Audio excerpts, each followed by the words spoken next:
Introduction to logarithms. A function is said to be one-to-one if the inverse relationship is also a function. Graphically, the original function needs to pass the horizontal line test for the function to be one-to-one. Okay, what we're going to be looking at is the inverse to exponential functions. F of x equal to 2 to the x power is an exponential function with a base of 2. Okay, we're going to go ahead and graph this, and we're going to see that it is one-to-one, which means that an inverse function must exist to go along with it. Okay, let me go ahead and complete this table of values. 2 to the 0 power is going to give you 1. 2 to the first power is going to give you 2. You're then going to get 4. You're going to get 8. Okay, and then moving in the other direction, these are just reciprocals. So this would be 1/2. This would be 1/4 and 1/8. Okay, now I'm going to plot some points here. You've got that. You got that. We're going to be up at 4. And don't have space for the 8 there, but moving the other direction, we've got 1/2. We got 1/4, 1/8. You're not really going to get it in there, but we're getting that shape of the exponential function. You've got this asymptote over here. And, well, we can't go that far out because it's going to hit 8, which is a little bit further up here. Okay, so it's going to head in that direction. Okay, but this is an exponential function. All right, this is a function itself because it does pass the vertical line test. It even passes the horizontal line test, okay? Passes that even over here at that asymptote, which means that this is one-to-one, which means that there is an inverse function that goes along with it. But the weird thing is that if you attempt to maybe switch your x and your y and then do some solving here like we've seen in the past, you don't really know how to put that together. We don't have any skills that allow us to do that. So what we've ultimately done is we have created a function. We have created a function that will represent the inverse to an exponential. All right, now there's going to be set pairs of inverses that you relate depending on what base you have. This has a base of a 2, which means that the inverse is going to be related to having a base of a 2. All right, so what I can show you right now is what the graph will look like. Because if this has an inverse, which it does, the graph of it would be the reflection across the diagonal line y equals x. Okay, so let me go ahead and draw that.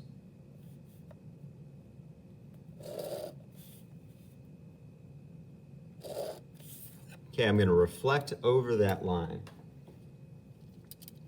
So this point reflected over is going to end up over here.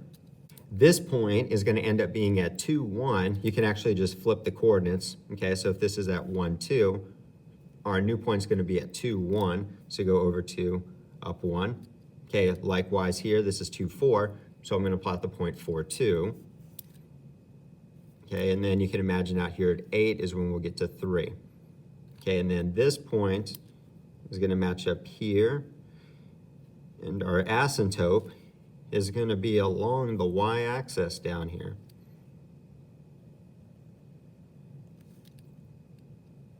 All right, and there's your reflection. So it must exist, right? So the graph must exist, but what are we going to call it? All right, so to give this a name, the original function f of x is 2 to the x power. It has a base of 2 raised to the x power.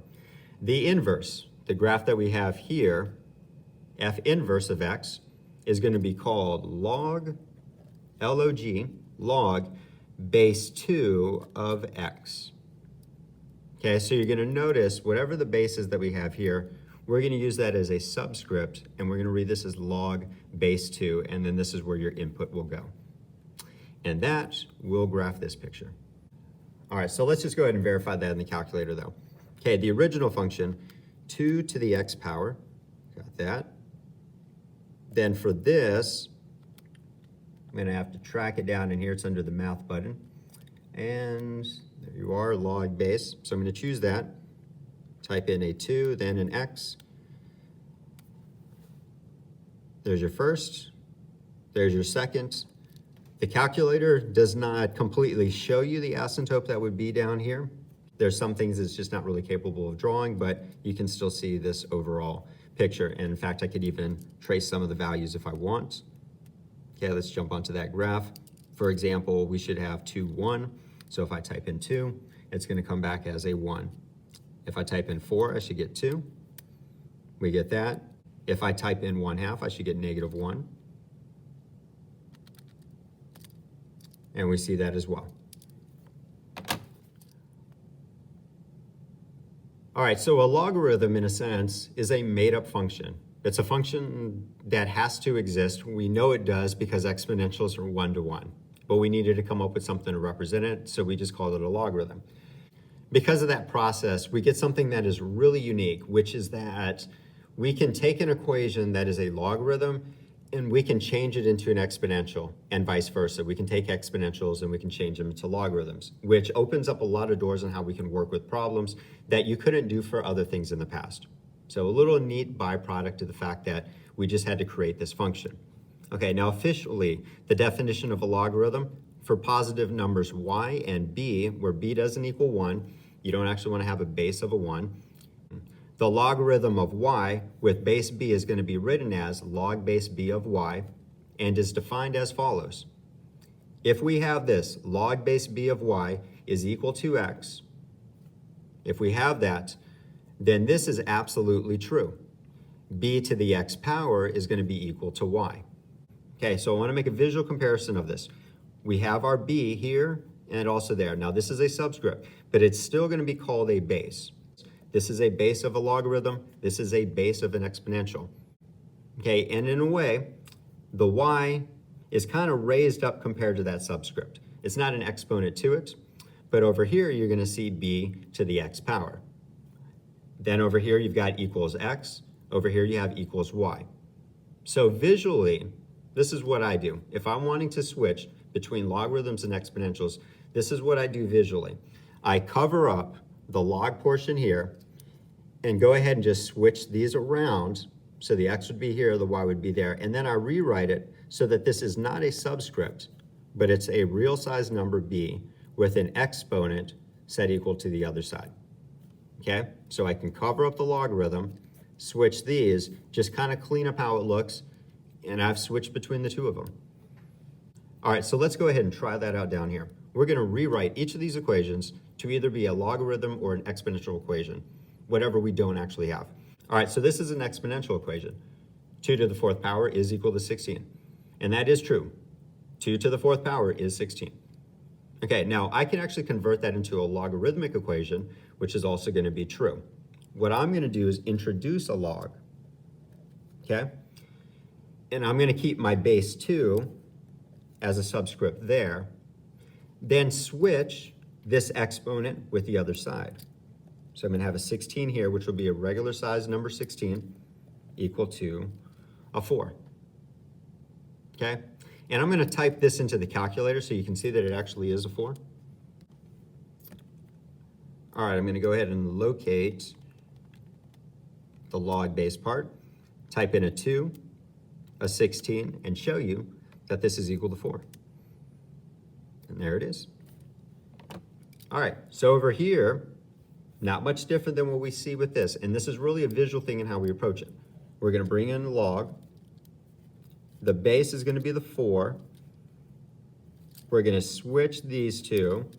So you're going to have a 1 is equal to 0.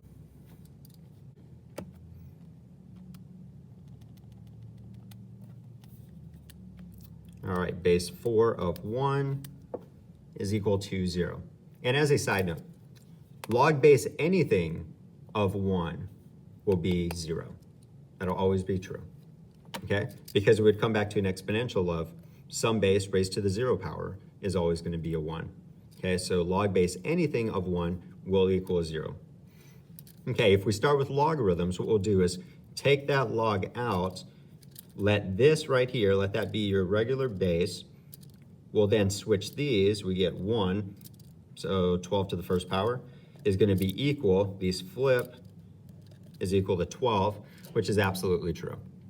Okay, and then over here, we're going to take 1/4, we're going to raise that to the -1 power and set that equal to 4. Take a step back and realize that that's true. All this does is create a reciprocal, so the reciprocal 1/4 is 4. All right, for example 2, these are all expressions that we can evaluate by converting these into exponential expressions. You do not need to use a calculator for these, okay? All right, the trick to this, I believe, is to go ahead and just say that this is equal to x, to give you something on the other side, okay? And if I do that, then it makes the idea of moving things around make a little bit more sense. So I'm gonna keep that 4 as my base. It's gonna be to the x power, which is gonna equal 64. Then based on our own knowledge, x has to be 3. We have to cube 4 to get to 64. Okay, so over here, we're gonna have 5. Oh, let's set that equal to x again. So 5 to the x power is gonna be equal to 0.2, which 0.2 in fractional form is the same thing as 1/5. All right, so what do we raise 5 to so that we get 1/5? The reciprocal, and that would be -1. All right, and last, we got 1/5 as our base. We're gonna raise that to the x power, and it has to become 125. All right, well, 5 to the 3rd power, 5 cubed is what's gonna give you 125. But what we need to do is make sure that this also flips over. So it's gonna be to the -3 power, or x is -3. All right, and the last little bit of information here. There's a couple of really special logarithms that you need to know. We have the common logarithm, which is gonna be a base of a 10. That's what we see here. You also have a natural logarithm, which is gonna be base e. So we're coming back and seeing e again here. Okay, now the way that we'll note these, and you'll see them in a calculator like this, is a little bit different than the other ones. Okay, instead of writing log base 10 of x, what we can simply do is just write log x. So if you're given some sort of a problem that just says log x, it is implied that there's going to be a 10 there. And if you need to, you can go ahead and rewrite it this way so that you can do those movements. Okay, but you will see very often just log of nothing, but it means that there's a 10 there. All right, now, if it's log base e, we're going to make that one look a lot different. We're going to write it like this. That is going to be an ln, which stands for natural logarithm. The letters seem backwards here, right?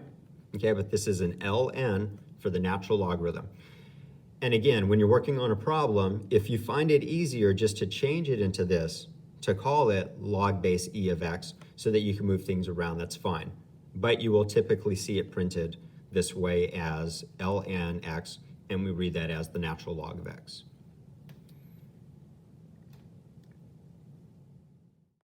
Later, blah.